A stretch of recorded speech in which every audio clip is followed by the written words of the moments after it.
Hey guys, this is Darshan Lokhande. I am a pre-final year BTech CSE student at IIIT Pune. Welcome to our channel Learn Competitive Programming with CodeChef. If you are interested in competitive programming and want to learn data structures and algorithms, this is the one-stop destination for you. We post weekly problem explanations and concept videos. So don't forget to subscribe to our channel by hitting that subscribe button and also the bell icon. The problem that we are going to discuss today is binary string MEX. The problem appeared in April 21 long challenge and has a difficulty level of easy medium. With basic knowledge of dynamic programming, you can easily solve this problem. The problem statement goes as follows. We are given a binary string s and chef defines max of s as the smallest non-negative integer such that its binary representation is not a subsequence of s. So what is our task in this question? Our task is simple. Given the binary string s, we have to report the max of s. So let's understand the same using an example. So let's say we are given the binary string s as follows, that is 1001011. So what will be the answer for this? So we have to report the smallest non-negative integer. So we start with 1. So what is the binary representation of 1? 1 can be represented as just 1, then 2 is 10, 3 is 11, and so on. So as you can see that binary representation of 1 is a subsequence of s. So this is not our answer. Similarly, 10 is also a subsequence of s. So again not the answer. If you go on doing similarly, binary representation of 11 is nothing but 1011, and as you can see 1011 is again a subsequence of s. So 11 is also not the answer, but this representation of 12, that is 1100, is not a subsequence of s. So 12 is the smallest non-negative integer such that its binary representation is not a subsequence of s. So what do we have to report? We don't have to report 12, rather the number can be very large, so instead we have to report this 1100 as our answer. So for this as our input, my answer will be 1100 because this is the binary representation of smallest non-negative number such that it is not a subsequence of s. So the problem statement is pretty simple. Now let's move towards the solution approach. So we start our solution by handling some basic cases, like for example, if s consists only of zeros, that is s is a binary string only consisting of zeros, then the answer is definitely just 1 because there is no 1 in the string. So the smallest non-negative integer is 1 such that its representation is not a subsequence. Similarly, if s consists only of ones, then as you might have correctly guessed, the answer for this case is nothing but a 0 because 0 is the smallest non-negative integer. Correct. So once these basic cases are handled, we move on to the actual question. But it is important that we handle these basic cases so that we don't miss out on corner cases. So how to handle the answer for any possible string? Let's see. So first we need to get an idea of the length of our answer. So whatever be the given string, first we need to get an idea of the length of the answer, that my answer is going to be of length 3 or of length 4. We need to know that. How? See, any binary string starts with a 1 except for 0. Okay, so the most significant bit in the given string is 1. So if I keep this one aside because it is the most significant one, then from the remaining bits, that is all these bits, how many possible all combinations of binary strings can I have? So you can see that all one length possible strings are possible. Like I can create a 0 or a 1. I can also create a 00, 01, 10, and 11. But can I create all possible 3-length binary strings? No. Using just the bits on the right? No. So if I fix this one, let's say if I fix this one, I have to get an idea that what is the maximum length x such that all x length binary strings are present in this right part. So as you can clearly see that here x equals 2. That is, I can generate all 2 length strings. So that means that combining this 1 with this x is equals to 2, it means that I can generate all possible 3 length binary strings. That is numbers with 3 bits in them. Why? Because the most significant bit is 1 that I have fixed, and apart from that I can generate 0, 1, 0, 0, 0, 1, 1, 0, 1, 1. That is all 1 length strings and all 2 length strings. So if I append this fixed one over here, you can see that I can now generate all 3 length binary strings. So that means that my answer is definitely of length 4, because if I can generate all numbers of length 3, then my answer is of length 4. So I hope now you have an idea that how to calculate the length of the answer. To put it in easy words, let me show you that how do we calculate this number. So we know that in a binary string, each bit can either be a 0 or a 1. And if we need to calculate the maximum length such that all possible binary strings of that length are available, then that means that we should have options for each possible position. That is, I should have an option for 0, 1 over here, 0, 1 over here, 0, 1 over here, and so on for each position. So how to see that in the string? So we iterate from right to left, that is in reverse, and I maintain a count. Let's say that count is initially 0. So what this count represents is the pair of ones and zeros that I have seen till now. Okay, that I can use to generate my binary string. So as you can see that I start with my count is equals to 0 and I go from right to left.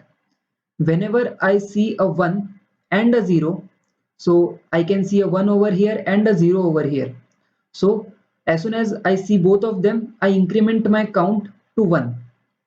That means that, and I store this one over here for this index. Okay, let's call this an array, let's say len. Okay, the len array.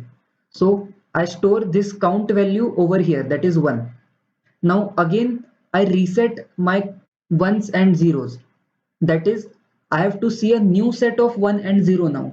So when I see a new 1 and a new 0, I increment my count to 2, and over here the count will be 2, and just fill the same count over here. That is, 1 will be copied over here and 2 will be copied over here.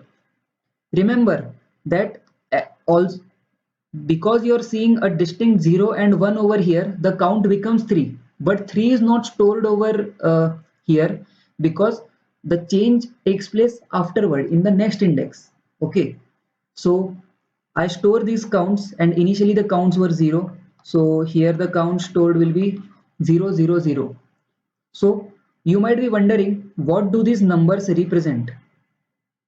Actually, these numbers give us the exact idea of the length of the answer, because so the count given over here, that is len of I am calling this array as len, len. Okay, so you can see that for this index the value is 2. It just means that if I exclude this part and only focus on the part that is on the right, I can generate all possible binary strings of length 2. That is, I can generate 0, 0, I can generate 0, 1, 1, 0, and 1, 1. You can see that in this right part, I can generate all possible strings of length 2. Similarly, for index 1, that is over here, here also the value of len is 2, meaning that using the part that is on the right, I can generate all strings, binary strings of length 2. As you can see again over here, I can generate 0, 0, 0, 1, 1, 0, and 1, 1 using just this part. So this is giving us an idea. So the number 2 for the most significant bit 1 indicates that if I use this 1 combined with this 2, I can generate all possible 3 length binary strings. So my answer should be of length 4. So why I'm storing the information for all index and not just for the MSB, this will be clear in a moment, because we are going to need this as we are going to generate our answer step by step. We don't get the answer directly. We build it one by one, bit by bit. So that is why I'm storing this pre-computed values for all the index. To put it in mathematical words, basically len of I is nothing but the maximum length for which all possible binary strings of length len of I are present in S I plus 1 to the last index. That is, from the next index to the last index, all possible binary strings of len of I are a subsequence of this. So this is in mathematical words.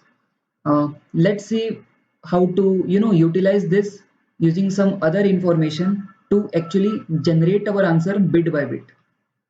So to generate the answer step by step or bit by bit, we definitely know that the answer begins with a 1.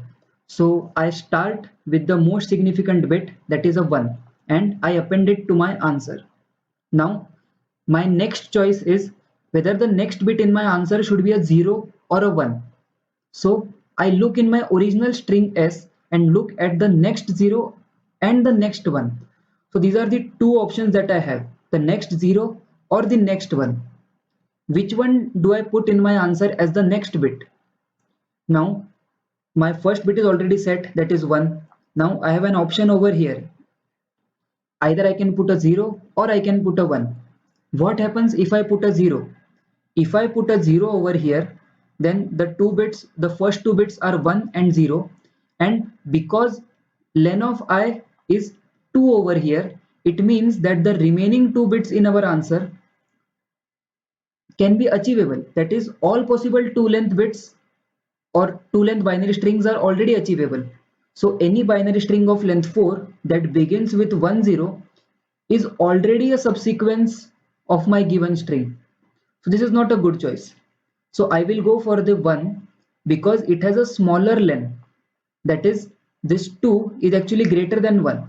So I go for the bit 1 because the len of I is smaller over here. So my next bit will be 1 and I jump from this MSB, that is my first index, to this index. Now 2 bits are fixed in my answer. Now I have to see what is going to be my next bit. So again, the next bit can either be a 0 or a 1, and the next 0 available in my string S is this, and the next one available is this. So which one do I choose? Do I choose a 1 or do I choose a 0? Now here you can see that for both of them the len of I is equal. So ideally we should go for a 0 because we are aiming for a smaller non-negative integer. So I jump from here to here and append 0 to my answer. Now one last bit is remaining, and as you can see that from this 0 I don't have two options left, that is, there are only ones left, right? So once we reach this stage, we have to just check whether there exists a next 0 or a next one. If there does not exist a next 0, I'll just append a 0 over here, and if there does not exist a next 1, then I will append a 1 over here. So my final answer will be nothing but 1100. And how was I able to come up with this? Because I stored initially the lengths, that is, what is the maximum length binary strings that are subsequence of the right part for each index. I have stored this initially. So, and I also know that my length is going to be 4. I start with the most significant bit and I go to that index such that its len of I is minimum. That is, I had two choices over here. I chose this because 1 is smaller than 2.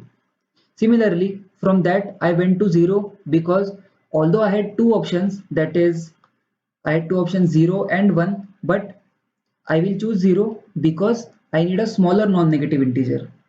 And in such way, I keep making my jumps, and at the end, when I cannot find the next 0 or a next one, I just append that 0 or 1 to my answer. And finally, my string is generated and we just have to print this string. So the dynamic programming part in this solution is in calculating the next 0 and the next one. And that can be easily calculated. We'll see how in the implementation. So the implementation goes as follows. We first take the input for number of test cases. Now for each test case, I input the binary string first of all, and then store the length in the variable n. After doing that, I need to calculate the next 0 and the next one's positions for each of the index. So I create a vector of size n and initialize it with the value infinity. That is a very big number. So, and initially I create two variables n0 and n1, and initially they are also in at infinity. And now I iterate my string from right to left, that is in reverse, and the next position of 0 for I is n0 and the next position of 1 for index I is n1. And after I have done this, I update the value of n0 and n1 based on the current value of the string. That is, if s of I is 1, then latest value of n1 is I, or else the latest value of n0 is I. So in this manner, in order of n, by just iterating in reverse, I can store the next value of 1, or actually the position of next 0 and position of next 1 for each index. Once I have done that, the basic cases can be handled in the following manner. So after doing all this, if the value of n0 is still infinity, it means that there was no 0 in my string. So definitely my answer is nothing but 0. Or else, similarly, if there was no 1 in my string, again a corner case, then my answer is definitely just 1. So I output them and continue in my loop over here. So this is basically the corner case handling. After that, I create my length array. So the length array basically stores, as discussed in the solution, the maximum length such that lengths all possible binary strings are a subsequence of the further string, that is s of I plus 1 till the last index. So I just maintain two boolean variables 1 and 0 and a variable count, which denotes that how many pairs of ones and zeros I have encountered. So len of I is basically count, and then I just see if s of I is 1, then 1 is equals to true. That means I have seen a 1. Similarly, if I have seen a 0, I have seen a 0. So 0 is equals to true. And if I have seen both 1 and 0, it means that I have to increment my count. So if 1 and 0, then I increment my count and again reset these variables, because I need to see now a fresh pair of zeros and ones. And because I am iterating from right to left, the loop goes from I is equals to n minus 1 to I is equals to 0. So in this manner, the len array, which we have seen over here, this 2, 2, 1, 1, 0, 0, 0 is generated, that too in the reverse manner. After that, I need to utilize this len array information and the next 0 and next 1 information to generate my answer bit by bit. So I initialize my answer string as an empty string and my current string as n1. So remember, n1 at the end of the above for loop is nothing but the position of the MSB, that is the most significant bit of 1. Okay, so I run a infinite loop while 1, and at each step, whatever is the current position, I push back the string character into my answer. So answer dot pushback s of current. After that, I have to just check that where is my next 0 and where is my next 1. So that is stored in next 0 of current and next 1 of current. And for this P0 and P1, if there does not exist any next 0, I push back a 0 and break. If there does not exist a next one, I push back a 1 and then break. But if both of them exist, I need to make a choice that my next bit should be a 0 or a 1. So depending on whichever is the smaller value of len, that is if len of p0 is smaller than len of p of 1, I jump to that position. So if len p0 is smaller, I jump to p0, or else I jump to p1. And this loop continues till the end, and the desired length answer is generated bit by bit. That is, it is initially empty, then I push back one character, then move to the next position. Then again push back a new character, go to a new position, and so on. At the end, when no next 0 or no next 1 exists, I just push back the same and break my loop. And finally, I have to print my answer. So this completes the solution. The complexity of the code is order of n because I iterate once in reverse. I again iterate once in reverse, and here I start with the most significant bit and go towards the end. So it is safe to say that the complexity is order of n, where n is the length of the initial string. Also, if you are looking to learn more competitive programming concepts, I would like to tell you guys about CP tutorials or the mini courses that we have here at CodeChef. So you can find this section over here on the main website, and you can see that our educators are taking these mini courses on all possible topics in CP like dynamic programming, FANG interviews, binary trees, binary search, building blocks of programming, basically everything there is to teach. And all this is available for free. So you can head over here and have a look at these mini courses, learn a new concept, and you can even opt for our plus subscription on Unacademy, which contains even more curated content and specialized questions and doubt solving for you guys. And if you opt to do so, don't forget to use my referral code DarshanCool25 for instant 10% discount.